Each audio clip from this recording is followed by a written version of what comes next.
Quel est le meilleur joueur que tu as arbitré? T'en as un ou pas? Shu Tianchen, 2022, j'ai arbitré Carolina Marin. Et donc tu me demandais une anecdote. Ouais. Justement sur ce tournoi j'en ai une. Les deux joueurs étaient au filet et il y en a un qui frappe le volant du côté de son adversaire. Et donc je faute. Et le joueur me demande pourquoi. Et je lui dis en anglais You hit the net. Ce qui veut dire tu as frappé le filet. C'était pas vrai du tout. Avant de commencer, je voulais juste vous prévenir un petit message parce que j'ai eu un souci de micro sur celui d'Adeline. Donc il n'a pas réussi à enregistrer. Donc on a quand même réussi à faire le montage. Mais je voulais vous prévenir et m'excuser du coup pour la gêne. Bon visionnage à tous. Et à la fin, si vous avez bien aimé l'interview, n'hésitez pas à vous abonner à la chaîne 100% Bad. Allez, bon visionnage. Mesdames et messieurs, à ma droite, Geoffrey. Et à ma gauche, moi-même, Adeline Sergent. Bienvenue à toi. Salut à tous. Aujourd'hui, je reçois du coup une arbitre européenne. Alors, qu'est-ce que c'est une arbitre européenne, Adeline? Merci de l'invitation, Geoffrey, pour commencer. Une arbitre européenne, c'est quelqu'un qui a de l'expérience, qui a commencé, enfin voilà, je peux parler un petit peu de mon parcours. Ouais. J'ai commencé l'arbitrage en 2010. Et donc j'ai commencé à faire des formations et à arbitrer quelques matchs. Le niveau européen, ce n'est pas que de l'arbitrage, c'est aussi un petit peu de formation et d'investissement pour aussi faire un juste retour des choses pour les autres arbitres et ceux qui se sont investis. C'est-à-dire que moi-même, je fais des formations, je dispense des formations au sein de la ligue, au sein de la fédération. Okay. Et j'évalue des arbitres aussi. Donc c'est pas quelque chose d'individuel, du coup, c'est mélangé avec toi, c'est un collectif. Il y a un petit peu des deux. Il y a cette part individuelle où on fait son propre chemin, et puis à un moment donné aussi où on se dit on cherche toujours des bénévoles, des volontaires pour faire ce genre de choses, des formations. C'est important qu'il y ait toujours un renouvellement. Et donc le niveau européen me permet de faire ces formations et de distribuer la joie des arbitres tout autour de moi. Ok, top. Ouais, c'est vrai que ça se voit que les arbitres sont souvent un petit groupe et tout, même sur un tournoi, nous les joueurs départementaux, régional, du coup, souvent ils sont ensemble, ils peuvent se discuter et il y a vraiment un groupe pour après gérer tout ça, la partie un peu bénévolat de l'arbitrage, du coup. C'est ça, il y a pas mal, il y a un échange qui se fait au niveau des arbitres, où effectivement on peut beaucoup échanger sur des situations qu'on a pu rencontrer, des difficultés qu'on a pu rencontrer, et on a la chance d'avoir des gens de différents niveaux, de différentes expériences, et donc c'est pour ça que souvent ils échangent entre eux. Ok. Et donc toi, on en parlait tout à l'heure, tu es principalement arbitre, donc arbitre de match, parce qu'on disait, il y a trois choses, trois postes. Arbitre juge de ligne, c'est ça, et juge arbitre. C'est ça. Si je résume, donc ces trois fonctions sont regroupées sous le terme d'officiel technique. Ok. Attention à bien dire officiel technique et pas officiel de terrain, j'y tiens énormément. Ok. Et donc on a le juge arbitre. Le juge arbitre, il est habillé en rouge. C'est lui qui a la responsabilité globale de la compétition. Alors ça, du coup, nous on le connaît comme je disais, tous les joueurs départementaux. On le voit sur tous les tournois, c'est obligatoire de toute façon. Et ça existe aussi sur les tournois du coup international. C'est ça. Dès qu'on parle de pratique compétitive, il y a forcément un juge arbitre qui encadre la compétition. Ok. Et donc effectivement, à l'international, tout comme pour les grades d'arbitre, il y a des JA de différents niveaux aussi. Il faut un certain niveau pour pratiquer à l'international. Après le juge arbitre, on a l'arbitre. Donc l'arbitre, lui, il est en charge d'un match plusieurs fois dans la journée. C'est pas qu'un seul. Et donc il va être en charge de la gestion du match global. Okay. Et puis on a les juges de ligne, et les juges de ligne vont être eux en charge d'une ligne ou plusieurs lignes selon la disposition et combien ils sont. Et donc ils vont aider l'arbitre à juger les lignes. Ok. Et c'est à partir il y a un niveau peut-être du coup, un juge de ligne pour les tournois, pour les championnats, je sais pas. Il y a aussi des niveaux effectivement pour non, dans le sens où il faut, à partir d'un super 300, c'est obligatoire un juge de ligne. Avant, du coup, c'est pas obligatoire ou... Oui, en fonction du niveau des tournois, on a l'obligation de mettre des juges de ligne ou pas. Okay. Le premier niveau, il me semble que c'est en International Series. Okay. Donc on a International Series, Challenge, et après BWF 100, 300, 500, etc. Okay. Donc effectivement, c'est vrai que le commun des mortels ne connaît pas forcément la fonction du juge de ligne. Sachez aussi que sur les interclubs, en France, en top 12, c'est obligatoire. Okay. Et donc c'est pour ça qu'on commence aussi à introduire des formations au niveau de la Nationale 1. Et puis sincèrement, quand on n'a pas de juge de ligne, je reprends ma casquette d'arbitre, mais quand on n'a pas de juge de ligne, c'est pas évident non plus. Ok, c'est plus compliqué. Le jeu va de plus en plus vite et forcément, c'est pas évident de voir le volant et d'avoir une assurance sur toutes les décisions quand c'est très proche des lignes. Ouais, ok. Donc, n'hésitez pas à venir. Ça aide du coup l'arbitre. Ouais, complètement. Complètement. Okay. Il faut pas hésiter à se dire moi je voudrais bien être juge de ligne pour aider, pour aussi libérer les joueurs. C'est une fonction importante en fait. Que ce soit l'arbitre ou le juge de ligne. Ils sont là pour que les joueurs se libèrent complètement des règles et donnent le meilleur d'eux-mêmes sur leur jeu et sur leur technique et se fichent complètement du reste. Donc c'est important. C'est vrai parce que oui, nous au niveau, donc je reprends sur moi, mon joueur, on galère des fois à arbitrer, y a souvent des fois des petits problèmes, donc en fonction de quand on joue avec des joueurs, des fois il y en a qui sont plus sympas, on s'en fiche, des fois c'est un peu plus compliqué, c'est galère sur certains points, mais c'est vrai que c'est une chose qui prend pas mal d'ampleur, enfin c'est galère à gérer du coup sur les tournois, sur les matchs. Oui, c'est vrai que sur les tournois où il y a que le juge arbitre qui est présent, c'est compliqué quand il y a des petits conflits entre les joueurs. Déjà, il faut oser aller appeler le juge arbitre parce que les joueurs ne savent pas forcément qu'on peut appeler le juge arbitre pour aller pour qu'il règle une situation conflictuelle. Mais il ne faut pas hésiter. Il ne faut pas hésiter aussi peut-être à ouvrir les règles du jeu. Il y a des documents simplifiés qui expliquent aussi des choses hyper simples et qui pourraient des fois clarifier des situations un peu tendues. C'est vrai que ce que je disais tout à l'heure, quand tu arrives au BAL, quand tu fais tes premières compétitions, on ne connaît pas les règles, ou alors on ne sait même pas qu'il y a un GA, donc dès que tu es non classé P11, P10, tu ne sais pas trop encore, et tu apprends sur le tas. Hein. Moi, ce que je te disais, j'ai été arbitré au bout de 3 ans, j'ai dû faire 2-3 ans de compétition, j'ai jamais été arbitré, puis tout d'un coup, on m'arbitre sur un match, donc tu sais pas comment ça se passe, etc. Donc en fait, il y a peut-être un truc aussi comme ça où faut que les gens ils apprennent un petit peu au fur et à mesure, mais de l'autre côté, finalement, on n'a pas trop d'infos, du coup... c'est peut-être sur les documents comme tu dis. Je dirais aussi qu'il y a peut-être il y a une mission au sein des clubs qui peuvent aussi accompagner les gens. Alors je sais que c'est pas forcément ça à mettre en place, mais il y a cette action-là. Il y a aussi au sein des comités, donc les comités c'est les départements qui peuvent proposer de sensibiliser, de faire des actions de communication tout simplement pour expliquer comment ça se passe le début, l'introduction à la compétition. Ouais, c'est ça. Comme au foot et comme du coup au badminton, nous avons du coup les cartons, cartons jaune, rouge et noir. Tu me disais le noir c'est... Le noir c'est uniquement pour le juge arbitre. Ok. Voilà, donc, pas pour l'arbitre sur un match. C'est l'arbitre qui mettra le carton noir, mais c'est le juge arbitre qui va délivrer le carton noir à l'arbitre qui mettra son carton. D'accord.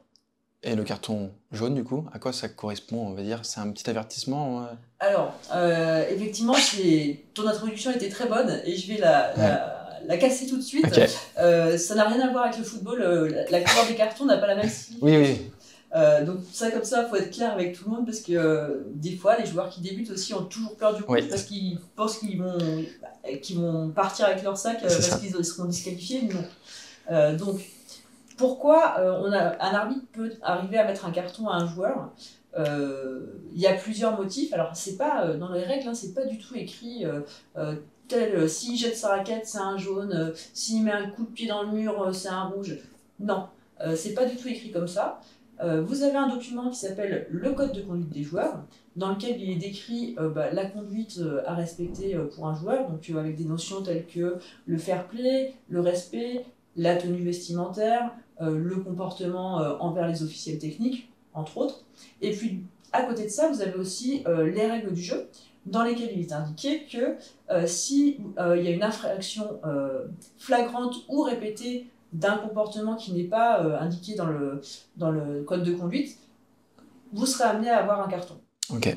Je vous la fais simple, je vous la résume comme ça. Très bien. Et donc, en fonction de la gravité ou de la récurrence de l'action, ce sera un carton jaune. Donc le carton jaune, ça constitue un avertissement. D'ailleurs, quand l'arbitre met le carton jaune, Geoffrey m'a demandé de vous les mettre. Donc, voilà, quand on met un carton jaune, c'est Geoffrey, avertissement pour mauvaise conduite, jet de raquette. À chaque fois, on dit le motif également. Ok. Et qu'est-ce qui se passe? Alors, tu dois aller noter sur une feuille, Donc, l'arbitre, il a sa feuille de score, et puis sur sa feuille de score... Ah oui, parce que je mélange aussi avec le JR en même temps. Parce que nous, on voit plus souvent des arbitres, c'est pour ça, des juges. Effectivement, puis moi, je suis plus arbitre, voilà, je vais faire les deux. Okay. Si c'est un arbitre qui te met ton carton jaune, sur la feuille de score, tu notes un petit A au moment de l'incident, et tu vas le reporter ensuite au juge arbitre. Si c'est le juge arbitre qui met le carton et qu'il est tout seul, il va le mettre dans son rapport aussi. Et ce sera enregistré dans la base de données fédérale qui s'appelle PUNA, qui permet de lister toutes les infractions et qui enregistre tous les résultats des compétitions. Ok. Donc ça, c'est pour le jaune. Sachez que quand vous avez pris un carton jaune, vous ne pouvez pas en prendre un deuxième sur le même match. Sur le même match, ok. Ce sera automatiquement un carton rouge. Et je vais en profiter pour lever un vieux loup de mer aussi. Quand vous êtes en double, Geoffrey et moi, on joue en double mixte. Je prends un carton jaune peu importe, pendant le premier set, je prends un carton jaune. Et puis l'arbitre décide que Geoffrey a fait une mauvaise action et il veut lui mettre un carton jaune. Non, on est une équipe, du coup il prend un carton rouge direct. D'accord? Donc c'est un carton jaune par équipe. Ok. C'est important comme notion, ça. Bah oui, c'est clair. Bah, oui, après, on règle nos comptes ensemble, c'est autre chose, mais voilà. Ça marche. Donc, sur le carton rouge, c'est une faute pour mauvaise conduite, donc c'est le grade au-dessus du carton jaune. Et sur chaque. Au badminton, quand on fait une faute, c'est un point pour l'adversaire. Donc là, c'est pareil, c'est un point pour l'adversaire. Si tu mènes 2-0 et puis que tu prends un carton rouge, eh ben, tu vas toujours mener, mais ce sera 1-2. Ok. Et c'est tout. En gros, le carton rouge, ça fait juste un point. Est-ce qu'on peut reprendre d'autres cartons rouges dans le match? Alors, si... Parce que là, on a fait le jaune et le rouge. C'est ça, on a fait le jaune et le rouge. Parce qu'on peut très... quand un arbitre te met un carton rouge, alors pareil, il appelle le juge arbitre pour lui indiquer le motif du carton rouge. Et c'est le juge arbitre qui indiquera à son arbitre, ok, bah, si elle recommence, tu continues. Ou alors, donc, tu peux reprendre un deuxième carton rouge sur le match. Mais à chaque fois, l'arbitre appellera le juge arbitre. Et si le juge arbitre dit là, stop, c'est trop, il donnera le carton noir à son arbitre pour disqualifier le joueur. Ok. Et donc tu peux en avoir combien des cartons rouges? Que 2 ou... Non, tu peux en avoir autant que tu veux. Ok. Donc tu peux ça fait beaucoup. En général, comme je te disais, la répétition de l'infraction fait que, en général, le noir arrivera. Bon, après, là, j'explique vraiment le règlement, mais ça n'arrive.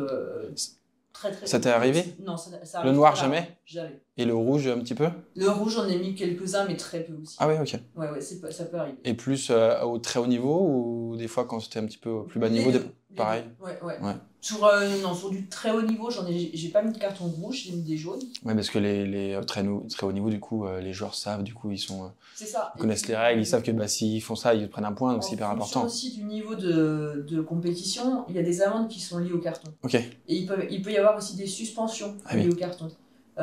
Là, sur les cartons rouges, je sais plus exactement le règlement, mais il me semble que au bout de 2 cartons rouges, t'es suspendu X mois sur l'année glissante. Je dis X parce que je crois que mais c'est pas 3 mois, je crois. Je crois, mais je vais pas dire de bêtises, donc je suis pas sûre.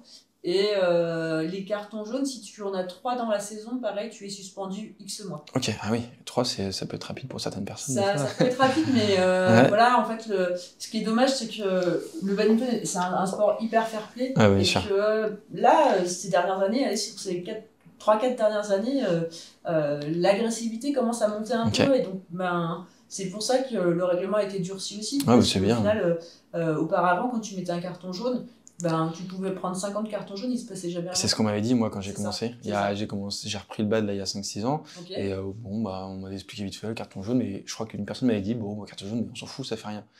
Et là, du coup, j'ai entendu des fois des choses qui disent, si tu prends plusieurs cartons jaunes, c'est chaud, tu te fais justement suspendre, etc. Donc ça devient un peu. Mais c'est logique, c'est très bien d'ailleurs. Oui, c'est ce qu'il faut. C'est ce qu'il faut pour limiter justement cette montée de l'agressivité. Bah oui, bien sûr. Bon, agressivité, c'est un peu fort comme mot. Oui, mais avant, on pouvait jeter sa raquette, par exemple. Et pareil, on m'avait dit plusieurs fois, et même les GA, ça m'arrive de jeter ma raquette, mais pas très haut.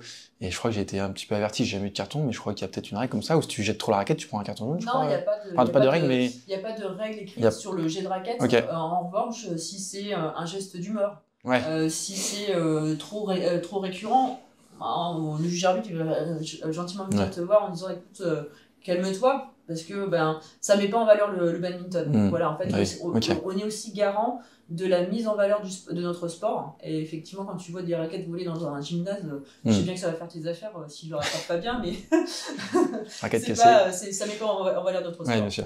Un petit point vite fait peut-être sur du coup l'accréditation, certification. En gros, il y a différents grades à partir de. C'est ça. Donc on passe. Il y a différents niveaux d'arbitrage, différents grades, différentes formations. Pour chaque poste, pour chaque mission, Pour chaque mission. pour chaque effectivement, JA, juge de ligne et exactement, chacun. pour chaque fonction, il y a différents grades. Ok. Donc, en gros, le principe, c'est une formation d'un week-end. Tu prends un peu d'expérience, sur 6 mois, 1 an, ça dépend des fonctions. Et ensuite, tu passes ton examen sur un week-end ou une journée. Ça dépend des fonctions. Qui c'est qui décide ça? C'est la fédé en gros? La fédération a écrit des textes là-dessus. Ok. Il y a la filière arbitrage, la filière juge arbitrage, la filière juge de ligne. Et tout ça, c'est écrit dans des textes. Ok. Tu peux pas devenir JA en 2 semaines, quoi. Il faut absolument que tu fasses plus ou moins. Non. Oui, mais c'est normal, hein. Mais non, voilà, il y a quand même un petit peu de connaissances à avoir. Ok. Mais pareil, c'est pour ça qu'il y a des niveaux aussi, parce qu'on va pas apprendre toutes les règles du jour au lendemain, on va pas savoir les appliquer du jour au lendemain, donc c'est pour ça qu'on y va petit à petit. Et donc pour chaque niveau, on a le niveau accrédité qui constitue le premier niveau et le niveau certifié. Ok. Donc pour vous donner la liste, là par exemple, au niveau arbitrage, et juge arbitrage c'est quasiment la même. Premier niveau c'est ligue accréditée, ensuite ligue certifiée, fédéral accrédité, fédéral certifié, international. Ensuite, on passe à Badminton Europe accrédité, Badminton Europe certifié et BWF. Le grade BWF, c'est celui qui vous permet de faire les JO et les championnats du monde. Que ces deux-là? Enfin, les Super 1000. Et bien sûr, toutes les compétitions qui sont en dessous. Ouais, ok. Ok. Et toi, donc, tu es arrivé au niveau Europe. Oui. Et donc, il te reste quoi au-dessus? Eh bien là, je suis Europe accrédité, il reste Europe certifié et éventuellement BWF. Tu comptes le faire? Alors, t'aimerais? Je compte le faire. J'aimerais, effectivement, j'aimerais le faire. Il faut tenir compte de pas mal de choses. La première, c'est le critère d'âge. Je vais avoir 45 ans. Ok. Pour passer le grade BWF, il faut avoir 48 ans maximum. Donc, j'ai une toute petite fenêtre. Ouais. Je vais la jouer à fond et on verra bien si ça passe. Mais focus d'abord sur le BE certifié et puis on verra ensuite, en fonction de mes résultats sur cet examen, si je peux aller sur BWF ou pas. Mais après, voilà, comme je te disais, c'est pas forcément une fin en soi. Je suis déjà très contente de mon parcours. Je suis contente du partage que je peux faire aussi et de la transmission des connaissances que je peux faire. Donc, c'est chouette. Ouais, t'es bien. T'es presque au niveau, quoi. Si on prenait, par exemple, le niveau d'un joueur, tu serais peut-être N2 au niveau arbitre, on va dire, plus ou moins. T'es arrivé N2, N1, quoi, presque. On pourrait comparer à du N1. Ouais, t'arrives au très haut niveau de l'arbitrage, quoi. C'est ça, c'est ça. Cool. D'ailleurs, je suis sur la liste ministérielle des juges et arbitres de haut niveau. Donc ça correspond aux joueurs qui sont sur cette liste aussi. Petite question, là, je pense à ça. Qu'est-ce que c'est un examen pour devenir arbitre, enfin, ou le prochain que tu dois faire? Qu'est-ce que vous faites? Il y a un document, il y a un dossier à écrire? En fait, donc ça se passe sur une compétition. Le dernier que j'ai passé, le dernier que j'ai fait, en fait, c'était pas un examen, c'était une évaluation avant l'examen. C'est construit toujours à peu près pareil. Donc c'est sur une compétition européenne, là pour le coup, pour mon niveau. On est évalué sur la pratique. Donc comment on est sur la chaise, est-ce qu'on est à l'aise, comment on gère les relations avec les joueurs, comment on applique les règles. Et puis on a un test écrit. Donc tout en anglais, puisqu'il faut appliquer les règles en anglais, il faut les connaître en anglais et il faut savoir converser avec les joueurs en anglais. Ce test il dure 1h30 et il faut avoir 80% de bonnes réponses. C'est pareil sur tous les examens, avec des niveaux différents sur les questions et des attentes de réponses différentes. Donc plus tu montes, plus il faut mettre de détails, connaître les détails et les mots précis. Ah ouais, je pensais pas, c'est compliqué du coup. C'est pas si... Alors, je voudrais pas que tu penses ça. Non, d'accord. Je voudrais pas diffuser ce message-là parce que les premiers niveaux, ils sont pas si compliqués. Ouais, ok. Quand tu arrives sur le haut niveau, oui, c'est plus compliqué. D'accord. Oui, il y a de la concurrence aussi, il y a un peu de monde qui est à ce niveau-là. Justement, est-ce qu'il y en a qui loupent? Il y en a beaucoup qui loupent les examens? Alors beaucoup, je sais pas, mais ça loupe, ça arrive. C'est pas comme un examen gratuit dans le sens où si tu fais la formation, si tu fais l'examen, t'es presque sûr de l'avoir. Non, faut quand même bosser, faut être investi et intéressé à la chose pour du coup quand même l'avoir. Oui. Quand j'en ai certains sur les premiers niveaux qui viennent les mains dans les poches sans avoir relu le règlement, c'est un peu léger. Ça se voit. Et puis c'est pas respectueux non plus pour les joueurs. Quand on va sur une compétition, ça se prépare et ça demande juste un tout petit peu de relecture. C'est pas un gros investissement sur les premiers grades, vraiment. Ça marche. Donc toi, en tant qu'arbitre, tu as vécu des choses un petit peu... tu m'as dit, là, en décembre, tu as fait les championnats d'Europe junior. C'est un des plus gros ça que tu as fait en termes de tournoi ou tu as fait d'autres choses Alors, j'en avais déjà fait d'autres, mais effectivement, c'est un tournoi qui dure 2 semaines, parce qu'on a la partie par équipe et individuelle, ouais. donc c'est assez conséquent en termes de temps. J'ai fait Orléans aussi, donc qui est un BWF 300, je l'ai fait à plusieurs reprises, Okay. avant qu'il soit 300 et puis maintenant. Et j'ai eu la chance aussi de faire les IFB une fois. Ah ouais. En fait, j'étais remplaçante et un arbitre était malade. C'était juste après la fin du Covid, quand on a commencé à repratiquer. Et donc, on m'a appelé pour faire les IFB. Alors, t'avais pas le droit du coup ou t'avais le droit? Non. En fait, si, j'avais le. Ouais. À partir du moment où tu es désigné, tu as le droit. Okay. J'avais pas le grade nécessaire, mais étant donné que c'était en France et étant donné que j'avais été recommandée, les juges arbitres ont accepté ma candidature. Ok, très bien. Et donc, tu me demandais une anecdote. Ouais. Justement, sur ce tournoi, j'en ai une. Ambiance particulière, puisque donc il y avait du public, mais nous, arbitres, on était isolés pour des raisons sanitaires, par rapport au Covid. En 2021, 2022 C'était en 2021. Ok. Et donc, on allait dans la salle uniquement pour arbitrer. Avec les masques? Oui, à l'époque. avec les masques, exactement. Donc on ne pouvait pas s'asseoir dans la tribune pour regarder les autres matchs, etc. Donc assez particulier comme ambiance. Ouais. Et puis impressionnant pour moi, puisque première fois que j'arbitrais un 750, on sent clairement la différence parce que les volants vont beaucoup plus vite. T'en as fait combien des matchs sur la rencontre? Je ne saurais plus te dire. T'en as fait plusieurs? Beaucoup? Oui, j'en ai fait plusieurs, puisque c'était sur toute la semaine. Ouais. J'ai dû 15. faire 15, oui, par là. Et une aventure sur un simple homme. Et c'est des choses qui arrivent souvent sur une situation où la raquette passe de l'autre côté du fil. Et donc, je raconte la situation et j'explique la règle ensuite. Très bien. Donc, je faute. Les deux joueurs étaient au filet et il y en a un qui en fait, frappe le volant du côté de son adversaire. Et donc, je faute. Et le joueur me demande pourquoi, puisque forcément, dans l'action, et donc je lui explique. Et je lui dis en anglais you hit the net, ce qui veut dire tu as frappé le filet. C'était pas vrai du tout. Ouais. Et je le savais que c'était pas vrai, sauf que c'est le seul truc qui m'est sorti. Et après, je me suis dit, mais comment on dit en anglais? Et c'est là que toute l'importance il faut connaître les mots, il faut connaître. Ouais, okay. Voilà. Donc, c'est une petite anecdote comme ça. Bon, je m'en suis bien sortie avec le joueur qui a été plutôt poli. Ah oui. J'ai essayé de lui faire comprendre avec des gestes qu'il avait frappé de l'autre côté. Il n'y a personne pour t'aider tu peux pas appeler quelqu'un pour... J'aurais pu... le GIA du coup? Non, mon juge de service. Okay. On n'a pas parlé du juge de service, on en parlera juste après. Okay. J'aurais pu solliciter mon juge de service, mais la situation, je me suis mise toute seule en difficulté. Okay. Je savais comment m'en sortir et je m'en suis sortie assez rapidement. Voilà. Donc, moralité, une compétition, ça se prépare. Ouais, faire attention, surtout à ce niveau-là, en IFB. Bien sûr. Et tous les points. Sache que ça m'a donné quand même une bonne leçon et je me suis dit, il faut absolument apprendre ces mots. Je suis pas complètement bilingue, et donc c'est hyper important de les connaître par cœur parce que quand on est dans une situation un peu sous pression comme ça, ça sort tout seul. Ouais. Et j'ai eu d'autres occasions comme ça où il fallait que je donne l'explication, la justification de pourquoi j'ai fauté. En général, c'est ça. Et depuis, je sais le dire sans problème et j'ai pas. Les joueurs respectent ça. Quoi. Ok, cool. Voilà. Et quand tu es du coup sur un match comme ça, les IFB ou d'autres à ce niveau-là, quand tu es sur la chaise, du coup, tu vis vraiment le match en fait. C'est impressionnant. On a vraiment la meilleure place. Ouais, c'est.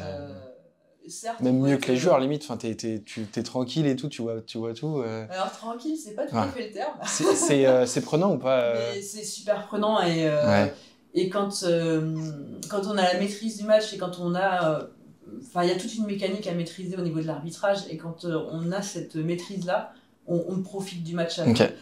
Ça prend un certain temps aussi de réussir à profiter du match. Oui, parce que t'es peut-être un peu stressé au début. C'est ça, alors que quand t'es relaxé et quand tu te dis « Ah, je vais pouvoir profiter », ou des fois tu te le dis même pas, c'est à un moment donné, oh, c'est un super match, et tu te dis « Ah, j'assiste à ça » et c'est génial. Quoi. Donc t'arrives à profiter en même temps à faire ton taf, oui. à arbitrer, et pouvoir justement profiter d'arbitrer et en même temps de regarder le match, quoi. C'est ça, Ouais, c'est ça. ok. Alors, pas autant qu'un spectateur, hein, parce que t'es pas en train Oui, de mais dire oh, c'était un ouais, super point, parce que justement, il faut vraiment garder cette ouais, rigueur, mais dans cette rigueur, tu peux aussi apprécier le match ok, et apprécier tous les gestes techniques qui se font, c'est vraiment chouette. ouais. Je voulais te demander quel est le meilleur joueur que tu as arbitré, je veux dire. Est-ce que t'en as un ou pas? Oui, j'en ai. Alors, sur les IFB, malheureusement, je me souviens plus Du nom? des deux noms, mais il y en a un, c'était Shu Tianchen. Ok, Et à Orléans, avant les JO, donc ça devait être en 2023 ouais, ou 2022, j'ai arbitré Carolina Marin. ouais, Et incroyable. c'est impressionnant aussi. Voilà, enfin, faut pas se laisser impressionner justement Et tu... par ce côté. Moi, c'est quelqu'un que j'admire. Ouais. Et ouais, bah, de se dire, ouais, je l'arbitrerai, c'est chouette. Après, faut pas non plus en faire des caisses. Mais c'est une satisfaction aussi. Est-ce que tu le sais avant, combien de temps avant que Très peu de temps avant. Quelques heures? Ah non, peut-être des fois 10 minutes avant ou 5 minutes Ah oui? avant. Oui. Ah oui. Oui, parce que sur les tournois, tu vois bien les matchs qui s'enchaînent. Et nous, on a un système de rotation. C'est aléatoire? Oui, Ah complètement. ok. Oui, c'est pas affecté. C'est pas 2 jours avant, tu dis, toi tu sais que tu vas arbitrer à Non. 11h ce match-là. Non, C'est non, aléatoire et t'arrives... Non. Ok. C'est aléatoire, t'enchaînes en général toute la journée, donc t'es plutôt de 8h au gymnase jusqu'à 21h, 22h, et t'enchaînes comme ça toute la journée. Après, Ok. pareil, selon les niveaux, on a des pauses dans la journée ou pas, mais on ne sait jamais qui on va arbitrer Ah ouais. d'avance. Ok. Donc là on te dit, hop, c'est Carolina Marin. Eh ben t'y vas et t'as le sourire. Hein. Ouais, t'es content. Et tu peux pas lui parler du coup? Non, tu traites Ni après, enfin, c'est Non. juste, t'es dans ton Non. taf, quoi. Il y a pareil, Ouais. pour les officiels techniques, il y a un document qui s'appelle le code de conduite des officiels techniques, et c'est clairement indiqué que Ouais. tu ne dois pas avoir des... Une discussion, une relation... lier un des contact. liens amicaux avec les joueurs. Tu peux pas te le permettre, tout Oui, bien simplement, sûr. pour les quitter, avec les autres. Donc, tu traites tout le monde de la même façon. Après, bah, voilà, il y a des gens qui sont plus populaires que d'autres. Ouais. C'est normal qu'il y ait un petit sentiment comme ça, mais ceci dit, ça n'influe pas du tout sur le match. C'est le côté Bien sûr. ah, j'ai fait ce joueur-là ou j'ai fait cette joueuse-là. Et tu peux, du coup, mais là tu peux pas, mais est-ce que tu peux les contacter après dans une journée, dans un tournoi comme ça? Est-ce que vous avez les arbitres à un moment où vous avez le droit d'aller du coup voir les joueurs? Je sais pas, non, c'est vraiment ce côté. Même si tu travailles pas. Oui, ouais. Ben, en tout cas, moi je ne le fais pas. Je ne préfère pas le faire.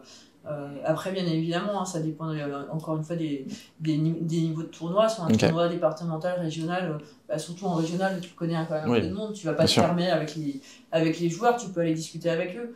Mais là, à ce niveau-là, tu vas pas. Enfin, je veux dire, moi je suis personne pour aller discuter avec Carolina Marin. Oui. Donc, tu vois, je vais pas aller les importuner. Non, mais peut-être que, s'il y a peut-être des endroits, des fois dans les salles où les gens se réunissent, où tu vois, les joueurs se réunissent à cet endroit, mais c'est normal de pas se mélanger. En plus, vu que c'est l'arbitre. C'est spécifique, du coup, pour les officiels techniques, c'est vraiment séparé des joueurs. Ok. Mais tu me disais, tu avais eu des jours de vacances, plus ou moins, quand tu as fait les championnats d'Europe, junior. Oui. Donc là, tu peux aller dans les salles voir les matchs de bad, du coup, on va dire? Oui, tu fais ça ou tu fais des vacances ailleurs? Non, en fait, là, j'ai eu 10 jours de compète, et donc c'était 10 jours non-stop d'arbitrage. Après, on a eu quasiment chaque jour 3 heures de break.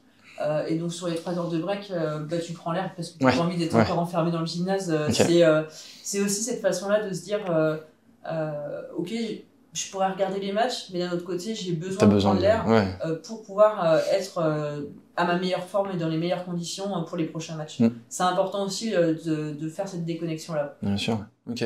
Ça marche parce que tu disais 8 heures, enfin toute la journée, et tu finis un match, tu vas dans la salle, tu te reposes un peu Ça dépend des rotations, mais oui, on a quand même quelques minutes avant chaque match. Hein. T'as pas une demi-heure, quoi. T'as pas une demi-heure de repos, tu prends... Ah ouais. Non, c'est de l'ordre entre 5 et 15 minutes. Quoi. Ah ouais. Et tu peux dire, j'ai besoin d'une petite pause. Oui, tu peux le dire. Prévenir, genre... Tu peux le dire, après, il y a la notion d'équipe aussi, parce que si toi, t'as besoin d'une petite pause, ça veut dire que les autres vont bosser plus, quoi. Ok. Donc il faut aussi faire attention à ça et avoir cette notion de on est une équipe et oui ça peut être un peu dur.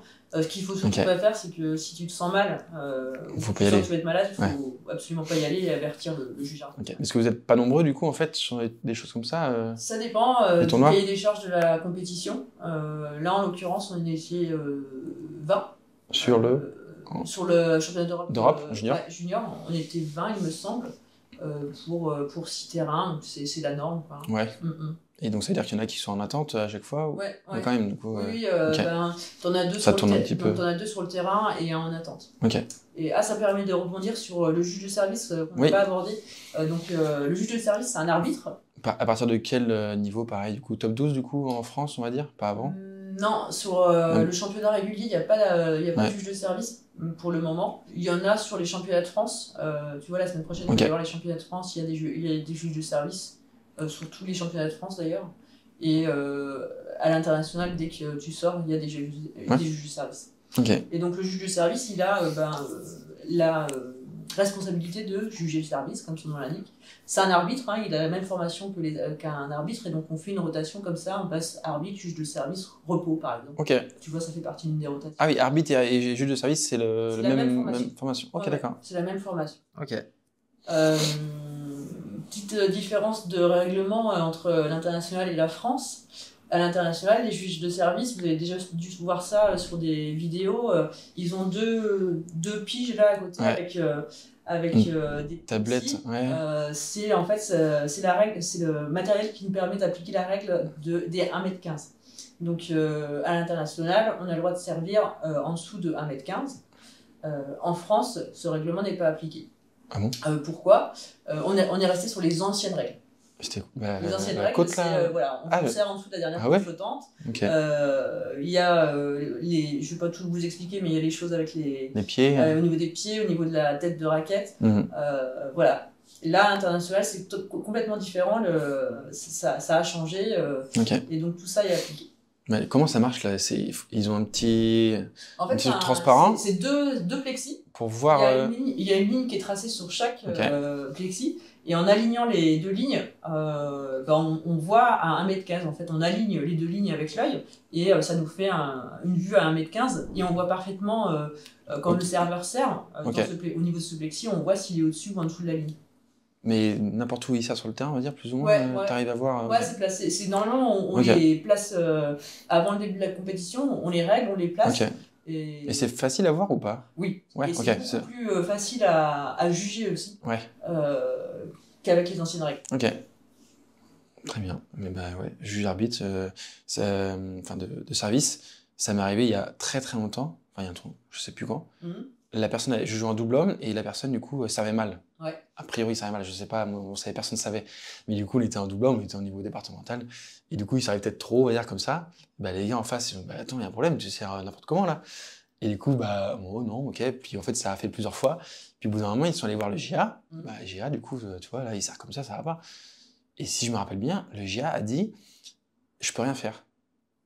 Je sais pas pourquoi. C'est parce que c'est auto-arbitrage du coup. Ouais, c'est de l'auto-arbitrage. Le GIA, il va pas pouvoir prendre la place du juge de service et puis se dire.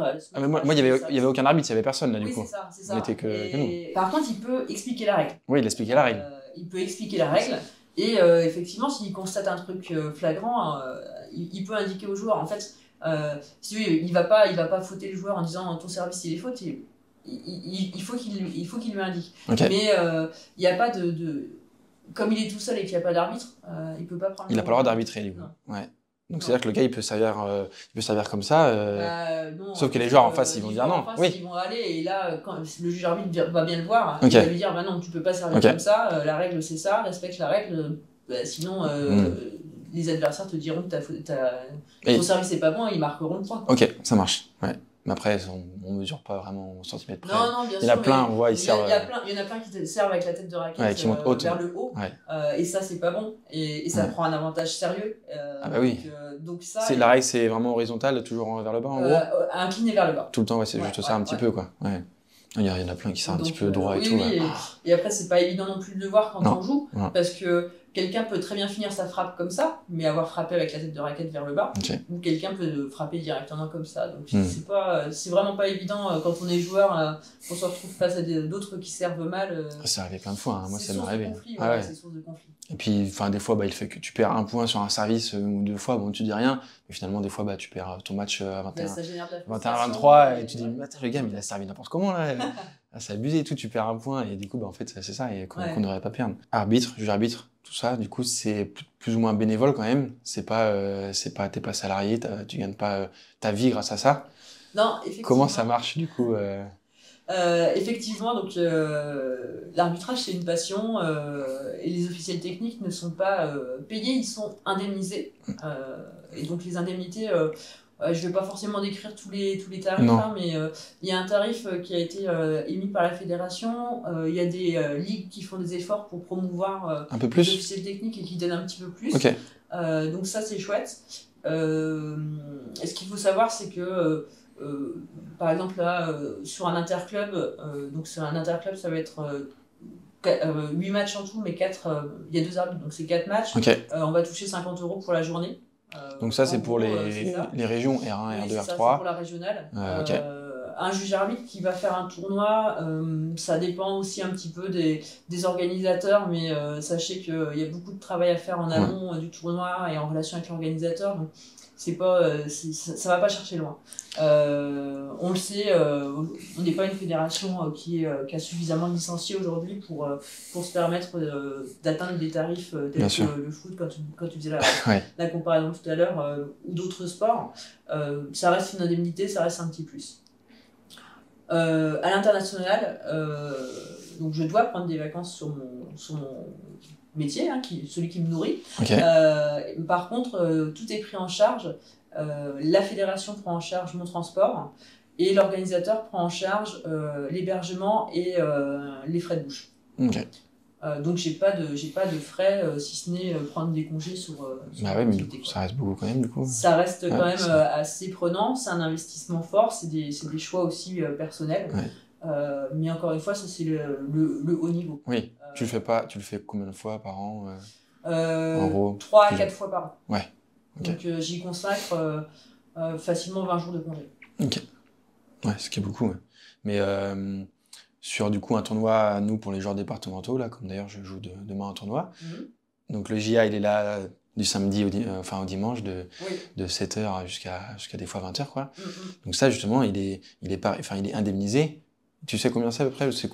Bah, ça fait c'est pas beaucoup, je crois. Pas fait. Ça doit être, pour le week-end, ça doit être une centaine d'euros, ça doit tourner autour de 100 €. Ouais, mais voilà, en fait, t'as le côté, le JA fournit un travail super, mais d'un autre côté, t'as le club aussi, qui a pas forcément beaucoup de moyens. Oui. Donc, le JA va pas aller assommer le club pour avoir une grosse indemnité, ça sert à rien du tout, il faut aller dans le sens du développement sur toutes les phases, quoi.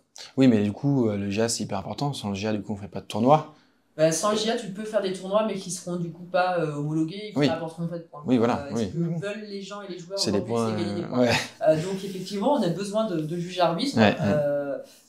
Quitte à diminuer les récompenses des joueurs, augmenter, tu vois, après peut-être plus tard l'indemnité des arbitres pour pouvoir faire le tournoi, parce qu'en fait les joueurs c'est bien si le premier il gagne 50 €, mais s'il n'y a pas de JA il fera pas le tournoi, du coup il pourra pas jouer. Il pourra pas gagner 50 €, donc peut-être diminuer un peu justement ça, parce que c'est important, je pense, d'avoir les JA du coup, et moi je trouve que c'est ridicule du coup ce que l'arbitre gagne, même s'il fait pas pour gagner de l'argent, mais il a fait quand même un week-end entier du coup dans la salle avec tout le monde, et du coup ça récompense pas tant que ça, on va dire. Oui, c'est ça. Le travail qu'il fournit, ouais. C'est effectivement, c'est pas il faut pas se dire que c'est une reconnaissance du travail fait, parce que c'est pas le cas. C'est une indemnité parce que c'est écrit dans les textes, et que pour le moment on n'a pas d'autre moyen de faire autrement que ça. Il y a sûrement des pistes à avoir, puisque aujourd'hui je vois bien en Pays de la Loire les tournois explosent, il y en a plein, et puis on cherche beaucoup de JA et c'est souvent les mêmes, parce que il y en a pas suffisamment qui se reconduisent. Les JA c'est des joueurs aussi, donc des fois c'est compliqué aussi de se dire bon, je consacre mon week-end à ça. Il y a une vraie problématique là-dessus. Ouais. Il faut travailler dessus et trouver des propositions peut-être un peu plus intéressantes, mais qui aillent dans les deux sens aussi et pas que dans le sens du juge-arbitre. Ouais, bien sûr. Ouais. Ok. Bah, d'ailleurs, nous, par ici, enfin, le tournoi que je fais, souvent les GA, ils ont un panier garni à la fin offert par le club, quoi. En plus de l'indemnité, du coup, Oui, pour leur remercier d'avoir été là tout le week-end. Pour les clubs, Ouais. souvent ils ont des petits partenariats Oui, avec oui. des commerçants locaux, et donc c'est plus facile de faire un plus comme ça plutôt que de donner de l'argent. C'est plus facile pour les clubs, donc, et ça c'est très touchant aussi. Ouais. C'est très touchant aussi de la part des clubs, et les GA sont contents aussi avec ça. Et ben écoutez, ça s'arrête là pour cette interview. Merci beaucoup du coup Adeline d'être venue parler arbitrage, c'était vraiment sympa. Merci Geoffrey pour l'entretien, c'était sympa aussi, j'ai beaucoup apprécié. Top. Merci. Si vous avez des commentaires, des questions du coup, pour Adeline, n'hésitez pas à mettre un petit commentaire du coup sur la vidéo YouTube. Elle répondra ou moi je répondrai pour avoir ça. Pour tout ce qui est du coup des questions sur l'arbitrage ou autre, on fera ça avec plaisir. Merci. Allez, ciao!